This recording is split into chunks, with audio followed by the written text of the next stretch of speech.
Are hallucinations supposed to feel this real? I've checked old photos, reflections, security footage, nothing. My jogging partner isn't there. He couldn't be. So why does he feel so real? Why do I see his breath in the cold air, hear his steps echo down the streets? And why do I feel like whether I stop running or not, he'll always find me? I wasn't trying to change my life, just clear my head. Jogging seemed like a straightforward way to start. A predictable route, minimal planning, just me and the road. At the time, it felt like the only thing I could control. My days had been feeling strangely heavy, not dramatic or catastrophic, just heavy. Every little thing seemed to pile on, and that dull weight was there from the moment I woke up until I fell asleep. I thought maybe a little movement, a little routine, could help shake things loose. The neighborhood seemed perfect for it. Small, quiet, and bordered by a long tree-lined park that wrapped around one of those lazy little rivers that moves more like a puddle with ambitions. Even though I'd lived here for years, I'd barely paid attention to any of it. It was just scenery, background noise for errands and grocery runs. But when I started jogging, I saw it with new eyes. There were quirky details I'd missed.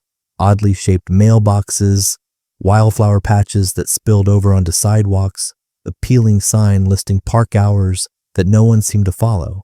There wasn't much life that early in the morning, just the occasional car or dog walker. Somehow, it felt like the world was cracked open just for me, a little pocket of time and space where I could exist without being needed by anyone. At first, I liked the quiet. It felt clean, kind of like stepping into a blank sheet of paper. My life had been full of noise, notifications, arguments with myself over things I couldn't change, the hum of every little problem that never fully went away. Running muted all of that. It gave me something physical, something rhythmic to latch onto. The crunch of gravel under my shoes, the way my breath puffed out in little clouds in the crisp morning air, the sharp smell of damp leaves in one shady part of the trail. For the first time in months, I felt like I was somewhere I actually wanted to be, but then the quiet started to change. That same rhythm, the thing I'd latched onto, began to echo a little too loudly. It was subtle at first, a loop of thoughts that never quite stopped. My uncertainties, my regrets, bouncing off the inside of my skull against the beat of my shoes. Left foot, right foot, inhale, exhale. It all turned into a kind of metronome, dragging everything I'd been trying to outrun straight to the surface. By the fifth or sixth morning, it didn't feel peaceful anymore. It felt isolating. The only sounds around me came from me, and somehow that made me feel smaller, like the world had shrunk down and I was the only thing left in its center.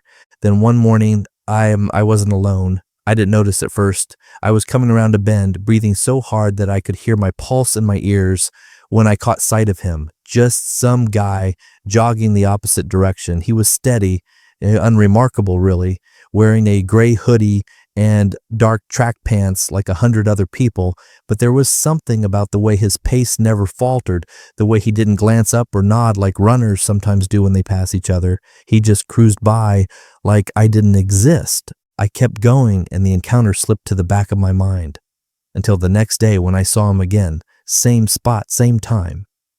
He didn't look over as he approached, but I noticed the faint rise and fall of his shoulders, perfectly matched to his stride as though he was operating on some kind of the internal clock, a machine with no wasted energy. At first I found it oddly comforting, proof that I wasn't the only one out here. I didn't want to talk to him or even acknowledge him exactly. I couldn't explain why, but something subtle in his presence made it seem like that would break some unspoken rule. Still, knowing he was out here too made the path feel a little wider, like I wasn't staring into a void anymore. When he passed, I felt a strange relief, like my world had expanded just a little, the way a porch light chases back the dark.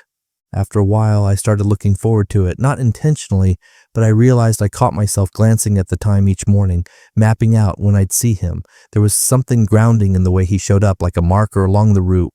I adjusted my own schedule a few times, deliberately leaving earlier or later just to see if he'd still be there, and he always was.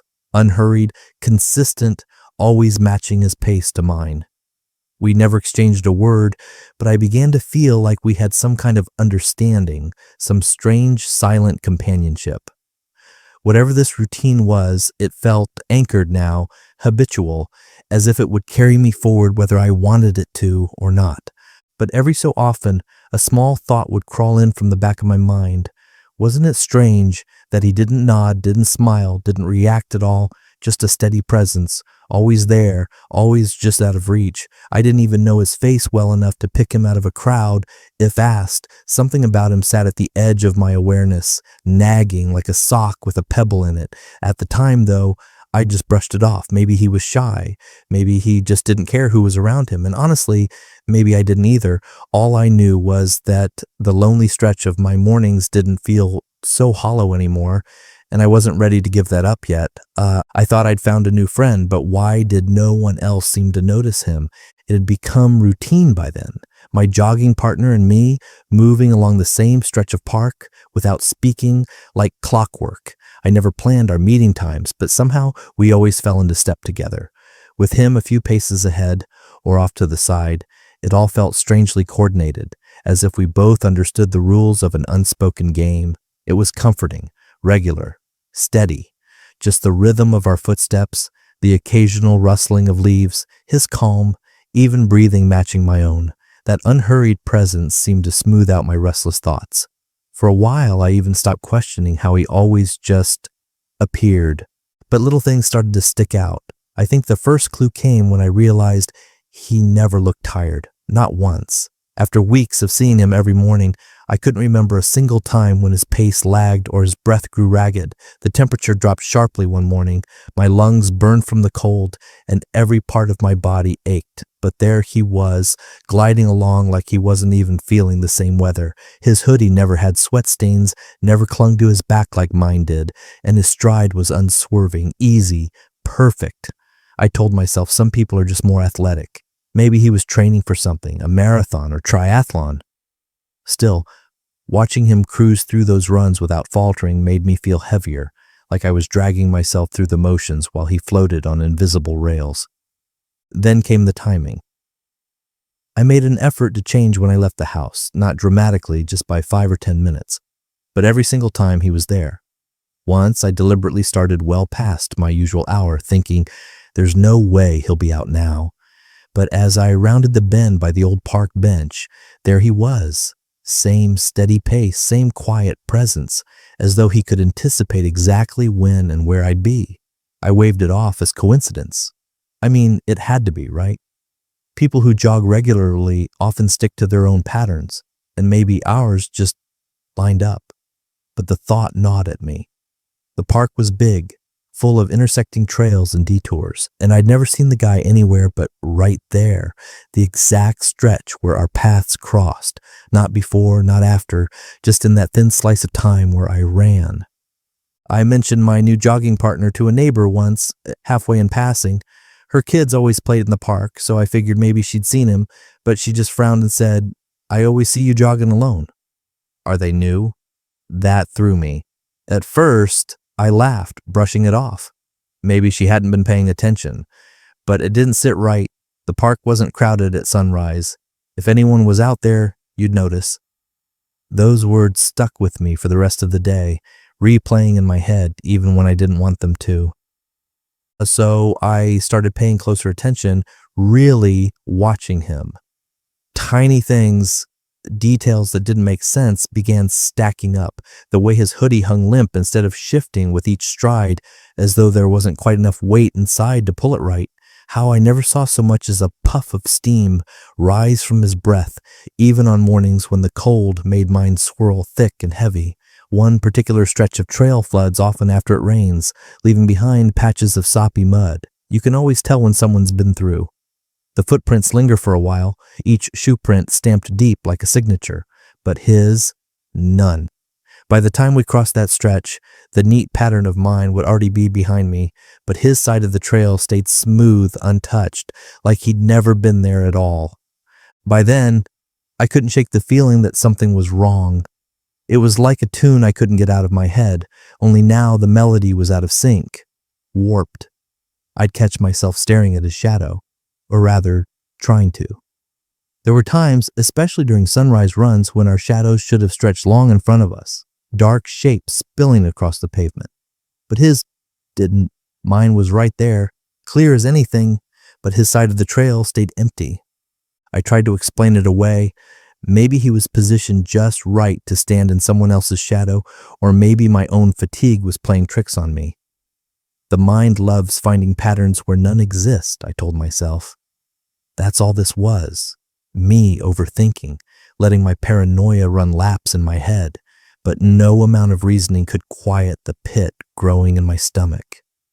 I caught myself glancing over more often, stealing glimpses of him, searching for something I couldn't name, my steps faltering against his unchanging pace, and still, I said nothing. I don't know what held me back. Part of me felt like saying anything would break whatever fragile arrangement we'd fallen into. It was ridiculous. He didn't feel like a stranger anymore, yet the thought of speaking to him filled me with unease. Maybe that's why, when the strain became too much, I convinced myself to let it go, to stop dissecting every little thing and just keep running. It was easier that way, safer somehow, but the questions clung to me, hiding in the spaces between breaths. The next time I saw him, he said something, just a small offhanded remark, but it rooted me in place, because as soon as the words left his mouth, I realized there was no way he could have known what he did, no way at all. He knew things about me that I'd never said out loud. That's when I knew I had to figure out what was going on. It was one of those odd, still mornings where everything feels a little too quiet. No cars in the distance, no birds, just the sound of my shoes hitting the pavement. He was there, of course, matching my pace as usual. We'd been running together, if you could call it that, for weeks now. But this time, he spoke. His voice came out clear and calm, sliding between the rhythm of my breath like it had always belonged there. "Funny how you never run past that house on Greenvale anymore," he said casually, like it was nothing. My throat tightened instantly. He didn't know I'd been avoiding it because that had been my grandmother's house. She passed years ago, and they sold it to strangers. Strangers who painted over the door she loved and replaced her little garden with gravel. I never told anyone how much it weighed on me to pass it every morning, how I had to reroute just to keep from feeling that sting in my chest. So how did he know? I didn't say anything back.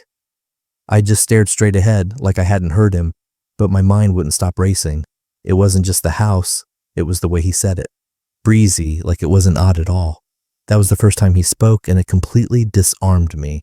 The next time, it got worse. He made a comment about my brother, something about how it must have been hard losing someone you fought with more than you talked to. My brother and I weren't close. We'd grown up in different orbits, always snapping at each other when we tried to cross paths. And then, when he passed suddenly a few years ago, all I could feel was the giant stretch of empty silence between us. All the fights and apologies we'd never get around to. That wasn't something I'd ever said out loud, not to anyone. And yet, here the stranger was, plucking it out of the air and laying it between us like a casual observation. I started obsessing over it. How much did he actually know? Was it just a lucky guess? Or was he somehow... No, I didn't even want to entertain that thought. Instead, I focused on him, trying to crack him open. I asked vague questions, small talk, stuff like, "You've been running this route long?" Or, "What got you into jogging?" But the answers he gave were slippery, almost rehearsed, vague enough to say nothing at all. Somehow, he'd always steer the topic back my way. He seemed to enjoy when I slipped, when I accidentally let something personal tumble out, even something innocent. He'd tilt his head slightly when I spoke, almost like he was collecting the words, filing them away. I started testing him in other ways.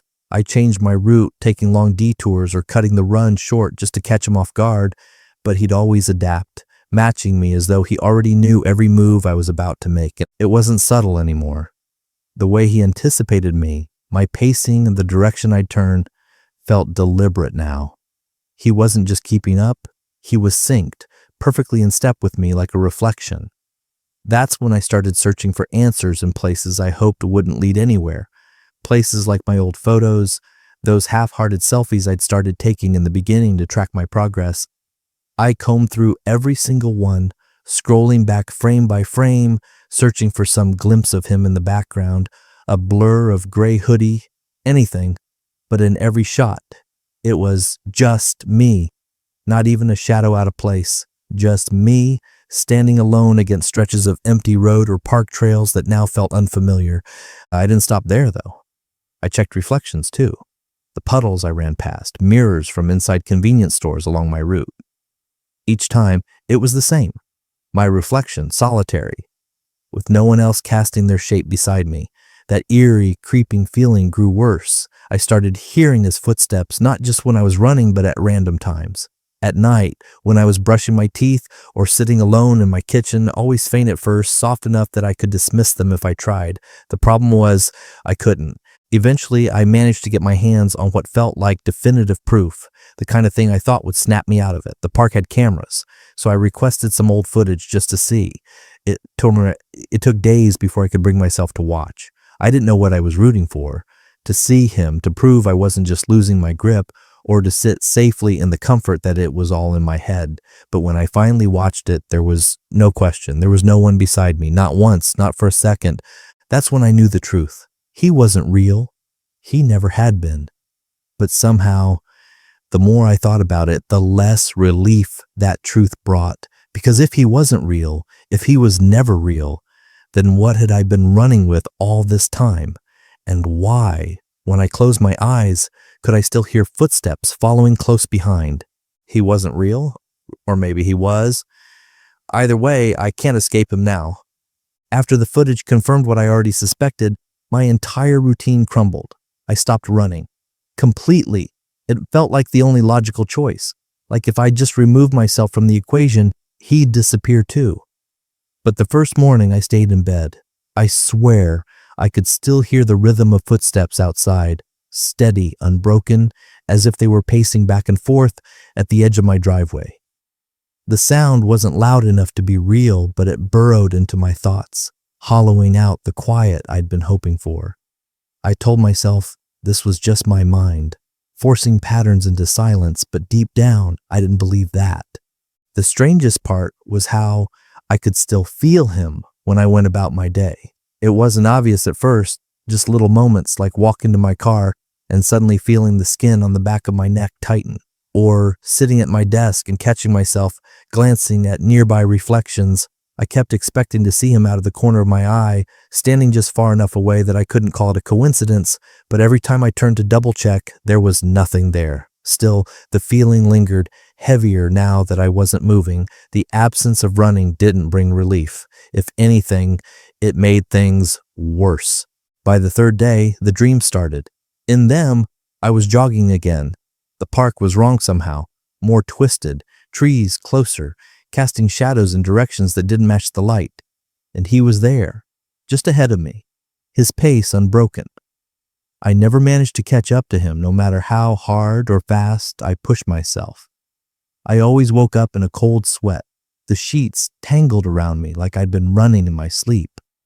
The strange part wasn't the dream itself, though.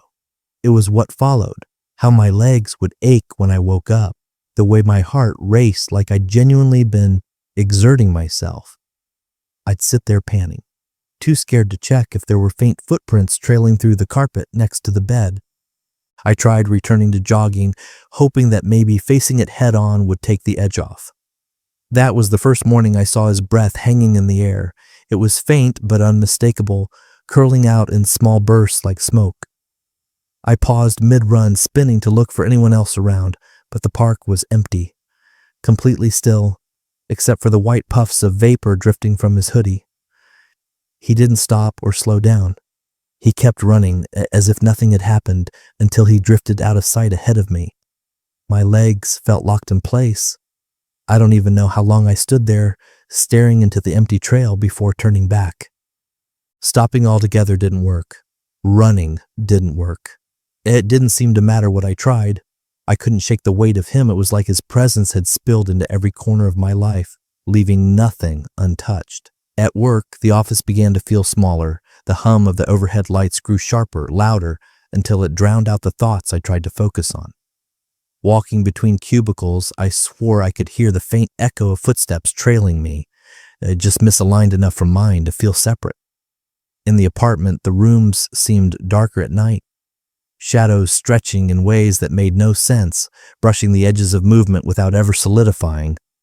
Even the briefest flicker of light across glass or metal felt like him, waiting just out of my reach. I wondered if I had created him. Could he be some splintered part of me that broke loose and took form during those lonely mornings? It seemed possible, but not comforting. Because if I made him, why couldn't I unmake him? And if I didn't, if he was something else entirely, where had he come from? I started thinking back to those months before I began running, to how empty and stagnant my days had felt. I couldn't help but wonder if something had seen that, had felt me reaching out, even without realizing it, and decided to reach back. Maybe that lonely stretch of trail wasn't as empty as I thought it had been. I admit, the thought of doing something drastic crossed my mind. I considered moving, start fresh, somewhere completely new, different city, different routine, somewhere his presence couldn't feel so anchored, but deep down, a part of me didn't believe it would make any difference. He wasn't tied to the park or the route, not really. He was tied to me, and now he's always there, whether I'm jogging or not. He doesn't even need to be visible anymore for me to know it. The prickle at the edge of my senses, the faint echo of footsteps that stop a half beat later than mine. It's like he's folded into me somehow, impossible to separate. I don't know how far this will go, but there's one thing I'm sure of now. Whatever I was running from, I think it caught me, and now it's running with me. Tomorrow morning, when you're out jogging, take a look over your shoulder. You might not be alone. Sometimes, the scariest things aren't the ones we can see or touch. They're the things buried deep, too close to fully understand. The parts of us that don't feel like ours anymore. Whatever's out there, running beside you, might just be something you've carried all along without even realizing it. What if something is keeping pace with you, matching step for step, and you've simply never noticed? Not yet. Stay safe out there. Pay attention to the shadows, the sounds, the spaces that feel just a little too empty. You never know who or what might be running with you tomorrow morning.